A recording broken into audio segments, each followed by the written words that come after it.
Hi guys, இன்றைக்கி ஆலூர் மருமல் கிச்சனில் chicken சால்னாவும் நெய் சோறும் பார்க்க போகிறோம். இப்போ ஆல்ரெடி வெங்காயம் தக்காளி நான் வதக்கிட்டு இருக்கேங்க. கழுவி வச்சுருக்கிற சிக்கனை நான் போட போகிறேன். சிக்கனை நல்லா கழுவியாச்சு. வெங்காயம் தக்காளி ஆல்ரெடி வதங்கிருச்சு. சிக்கனை போட்டுட்டு அது கூட கொஞ்சம் இஞ்சி பூண்டு போட்டுக்கிறேங்க. இஞ்சி பூண்டு கொஞ்சம் உப்பு சேர்த்துக்கிறேன். உப்பு சேர்த்து நல்லா வதக்கிடணும். உப்பும் போட்டுட்டு நல்லா சிக்கனை நான் நல்லா வதக்கிக்கிறேன். சரிங்களா? நல்லா வதங்கிருச்சு சிக்கன் வந்துட்டு. இது கூட நான் கொஞ்சம் நேரத்தில் மசாலா போட்டுடுறேன்.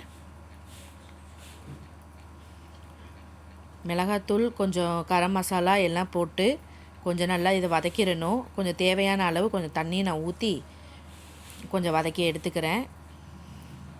அப்புறம் புதினா மல்லிக்கீரை எல்லாம் போட்டு கொஞ்சம் தண்ணி ஊற்றிட்டேன். நான் புதினா மல்லி எல்லாம் போட்டு கொஞ்சம் கொதி வரட்டும். கொதி வந்தோடனே விசில் போட்டுடணும். ஒரு சிக்கனுக்கு 3 விசில் போதும். தேவையான அளவு தண்ணி ஊற்றிட்டேன். இப்போ கொதிக்க போகுது. கொதிச்சிருச்சு. இப்போ இதை மூடிட்டு ஒரு 3 விசில் சிக்கனுக்கு சால்னாக்கு வச்சுட்டா போதும், நல்லா வந்துடும். இப்போ நெய் சோறு தாளிக்க போகிறேன் நான். இப்போ பாருங்கள், நான் வெங்காயம் தக்காளிலாம் சேர்க்கலைங்க. இந்த நெய் சோறுக்கு ஈஸியாக சூப்பராக சுவையான மெத்தடில் இருக்கும். இதே மாதிரி நீங்கள் ட்ரை பண்ணுங்கள். இப்போ தேவையான அளவு எண்ணெயும் நெய்யும் நான் ஊற்றிக்கிறேங்க.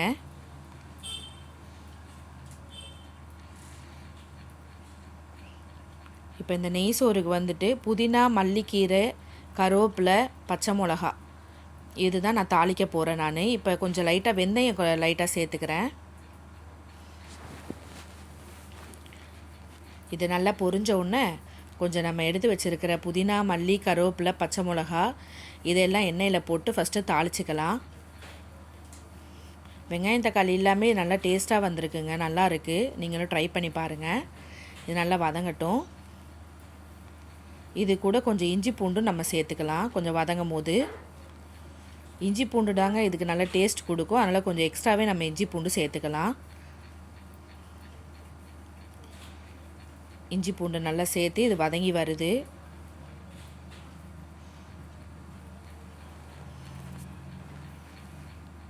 இது கொஞ்சம் நல்லா வதங்கட்டும். வதங்கினோன்னு நமக்கு தேவையான அளவு தண்ணி ஊற்றிக்கலாம்.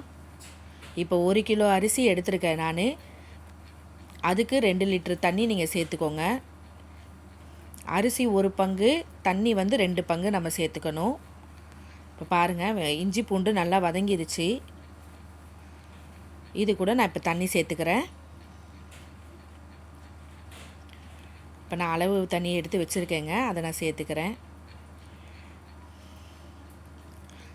தேவையான அளவு உப்பும் போட்டு நல்லா கலந்து விட்டுறலாம்.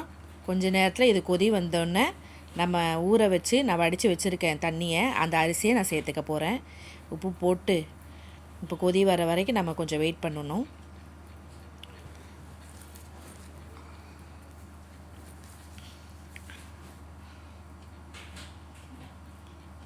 இப்போ பாருங்கள், நல்லா கலந்து விட்டுட்டு நம்ம மூடி வச்சிடலாம்.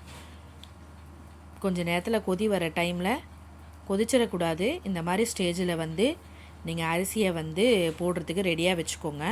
நான் ஊற வச்சு தண்ணியை வடித்து வச்சுருக்கேன். இப்போ இது கூட நான் சேர்த்துக்க போகிறேன். இப்போ சேர்த்துட்டேங்க. இந்த ஸ்டேஜில் அரிசியை போட்டுட்டு நல்லா நம்ம கிளறி விட்டுட்டு மூடி வச்சிடலாம். நல்லா கொஞ்சம் கொதித்த உடனே ஸ்லிம்மில் வச்சுருங்க. உப்பு ஆல்ரெடி நம்ம போட்டாச்சு. இப்போ இதை நம்ம மூடி வச்சிடலாம். இந்த ஸ்டேஜில் கொஞ்சம் நேரத்தில் கொதி வந்துடும். நம்ம அப்படியே ஸ்லிம்மில் வைக்க போகிறேன். நான் ரெடி ஆகிட்டோன்னே இப்போ காட்டுறேன். இப்போ பாருங்கள், கொதித்து எங்களுடைய அரிசி வெந்தாச்சு. இதை நான் இப்போ கிளறி விட போகிறேன். அவ்வளோதாங்க, நெய் சோறு சிம்பிளாக சூப்பராக சுவையாக ரெடி ஆயிடுச்சுங்க. பார்த்தீங்களா எவ்வளோ அழகாக வந்திருக்கு பாருங்கள். நான் எதுவுமே அதுக்கப்புறம் திறக்கவே இல்லை, மூடி அப்படியே தம்லேயே போட்டுட்டேன். சூப்பராக வந்திருக்கு. பக்கத்தில் சிக்கன் நான் பொரிச்சிட்டு இருக்கேங்க. சிக்கன் பொரிச்சிட்டு இருக்கிறேன் நான்.